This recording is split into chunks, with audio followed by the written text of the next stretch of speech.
How do you start a company and make it thrive? We're making today's video because we're celebrating one of the companies that we helped start getting acquired. Practicing as a business immigration attorney, I've helped over 100 companies start and get acquired, merge, or just grow and IPO. And I just want to share some of the key success tips that I've gleaned from seeing all these amazing entrepreneurs. So that's this video. I hope you enjoy. So to start off, I have to caveat by saying a lot of the companies that I start and the people I work with, they're a self-selective group. Many of them are undergraduate students who are graduating and they need a company in order to qualify for an investor visa, E2, or extraordinary visa, self-petition, O1, or any other of the visas, right? But there's something to learn about these international students and or the executives that are being transferred over to start a company for the very first time. It's not just one of those things where like immigrants work really hard type story, but there's something to learn. What is it about them, right? So working with these people and these entrepreneurs, there's something that I take away. The first thing is when they start a company, they only have 3 months, 6 months to put everything together. And so they're working day in and day out to make sure this thing is successful. They have to start the business, they have to write the business plan, they have to get everybody on board to help them succeed. A lot of the times, when I'm helping these entrepreneurs start the business, I start by asking them, what are the resources that you have? What connections do you have? Who are your friends and your family and people who you know who can help you start this business? We start by brainstorming there. And this is key because in order to succeed, many of the times, it's not about your own idea, but it's about what are the resources you're able to acquire. And this isn't much. I'm not talking about like somebody's able to just invest $2 million because they're a rich international student. A lot of these businesses that we start up, a little yogurt shop, a little boba shop, it starts with a $20,000 or $30,000 down payment to start the business, just to incorporate and to have some money in the bank account so that the landlord is willing to rent the space to you, right? And so it's not about the funds, but it's also just about the resource. Who do you know has a good marketing eye? I'm not talking about a marketing agency is able to do something for you for free, but somebody who knows the trade a little bit and is able to walk you through the steps. Or somebody who started a business and know how to get the business license and contact the city. They know what form to fill out, just little basic things. But what resources are you able to pull together to start and launch your business?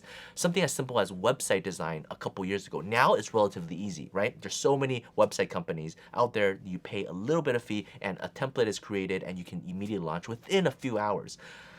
5 years ago, 10 years ago, it wasn't like that. You need to have a good website designer who's able to come in and do that for you. But that's back then. This is now. A lot of the companies that are overseas, they make over $1 million a year and they've only been around for a few years, started by international student with just one employee, maybe one of their relatives or best friend.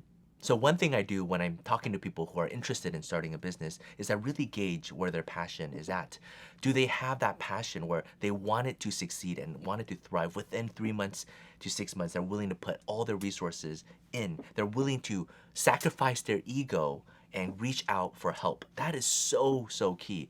So many people that I've talked to and seen over the years who are interested in starting a business, they want to keep it hush hush. They don't want anybody to know until they've made it big, until they have an amazing website and money is pouring in and they're able to show it off. That's usually the wrong motivation. If it's for your own ego, there's a high chance it's not going to succeed. The people that I've seen successful reach out to all their friends and family and they get rejected by almost everyone. But being able to just find 1 or 2 people that are willing to help out a little bit can just make the business so much better. And the second thing is very much related to the first thing, and it's being able to adapt. A lot of people think that the most important thing to starting a business is the vision, is the business plan, is the business model, is the value proposition, is your clientele, is all these things that are important but not necessary nor sufficient. And the reason why is because it will all change. Sometimes it changes day by day. For example, maybe you developed your beautiful visionary restaurant that you want to start. You want to target a certain type of clientele in this particular location, and you have the menu design and the vision and the interior design, and you know it will thrive if this can kick off. What happens if you can't get a lease in the target demographic, right? Maybe your idea will thrive in downtown LA where all these sky rises, all these people need fast delivery and it's so good, but you can't get a single landlord to give you a lease. So you can't do it. And you have to bring your entire business concept to the suburb. Well, your entire vision just got scrapped and you need to start over because maybe your business plan is well thought out for that demographic and that clientele able to pay that sort of fee for that kind of service. But now in a different demographic, you have to start all over again. Who are your clients? Who are the people that you're serving? What are their values? Maybe you need to be a super fast and unclean restaurant, but you're able to solve the fast food proposition. Maybe, right? I don't know, but that's the point. I've seen so many entrepreneurs go from business plan to business plan until they succeed. And if you are just fixated on your own vision and you're not able to adapt or change, then it's gonna be very hard to thrive. And you see how this relates to the first point, right? Because getting the people that's willing to stick by you is not because of your vision or your business plan, but because of you. They are trusting in you. They are investing in you. They're willing to sacrifice their time and their resources, their know-how, and maybe there's some of their life savings because they want you to succeed. And maybe you're selling shoes or maybe you're doing a travel agency. It doesn't matter, but they're trusting you to be able to adapt to this marketplace and to be able to thrive. And getting that team around you is more important than your business plan. And here's the third and my last takeaway. A lot of the people that I've seen successful and thrive, it's not because of the profits. Profits needs to be calculated. It needs to be well thought out in the business plan. If your business plan doesn't account for your salary or growth of the company, then it's a very bad business plan, right? If you come up with a business and it just completely fails in every way possible, well, you really shouldn't start a business. But the motivation, the core, should not be for your profit because of the opportunity cost. It's common knowledge that when you start a business, a lot of them fail. You put in a lot of your own money, you spend a lot of time building it out, and honestly, it's a huge sacrifice with very little gain. It's a pretty bad gamble on, all accounts.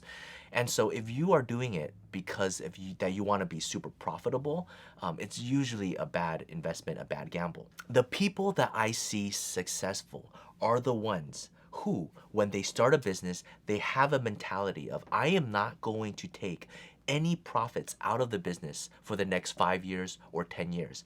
Everything that the company makes is going to be reinvested into the business and help it thrive.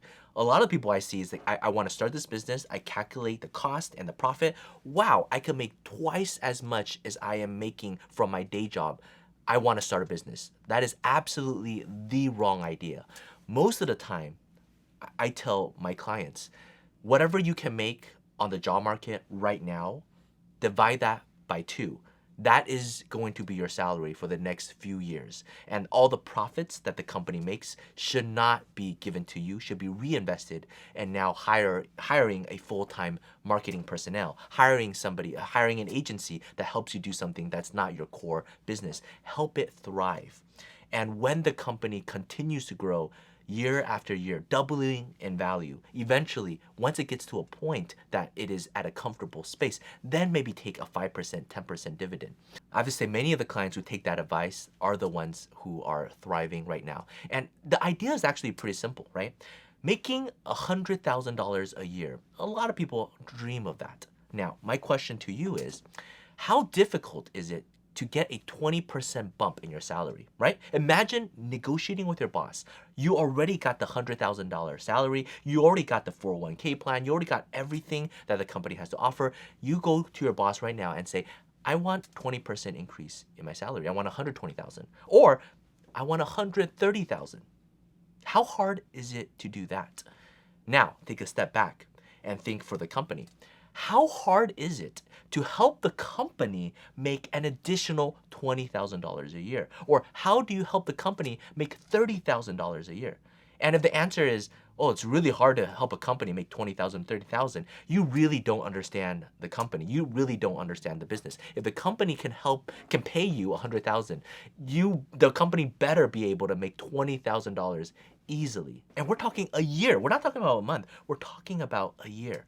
And the point of this exercise is really to show you that To help a company make more money is so much easier than to help yourself get that 5, 10, 15% incremental gain in your salary. So as a startup business owner, don't take the dividends, don't take the profits.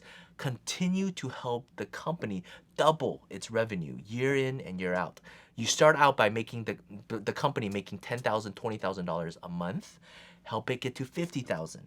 Help it get to 100,000 a month, and then help it get to $500,000 a month. If you can help the company make $100,000 more a month, how hard is it to take out a dividend of an extra $10,000 a month? And that's $120,000 a year in your own salary, in your dividend. You see what am I saying? So don't start out by being greedy and trying to take out profits. Have a long game kind of view. The next 5 years and 10 years. Take a 50% pay cut from your ordinary day job. If you can do that, and if you can muster up all your resources, all your friends and family to invest in you, work an 80-hour shift, work a 120-hour shift per week to build your company, because everything is on the line, create for yourself that immigrant attitude where if your business doesn't succeed in 3 months, 6 months, or a year, your extension visa request will be canceled and you will be kicked out of this country. Well, then everything is on the line. Your children's education, your wife, your status, everything will be gone.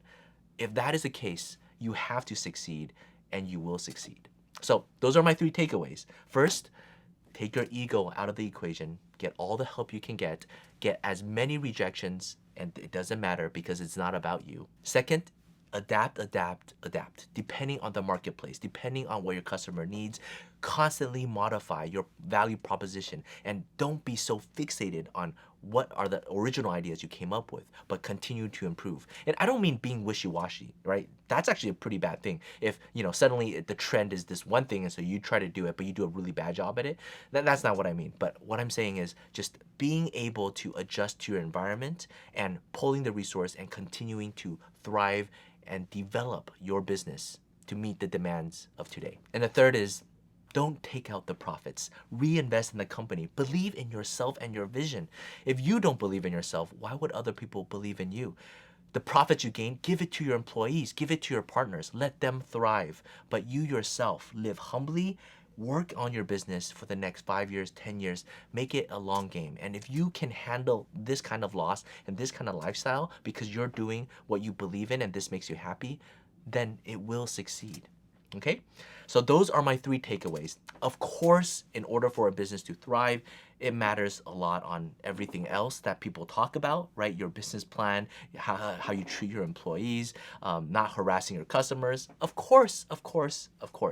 But these are the 3 that I've seen as some of the core denominators on why so many of the businesses that we oversee thrive. If you have any insights on what else is a core denominator that helps all businesses thrive, feel free to leave a comment below.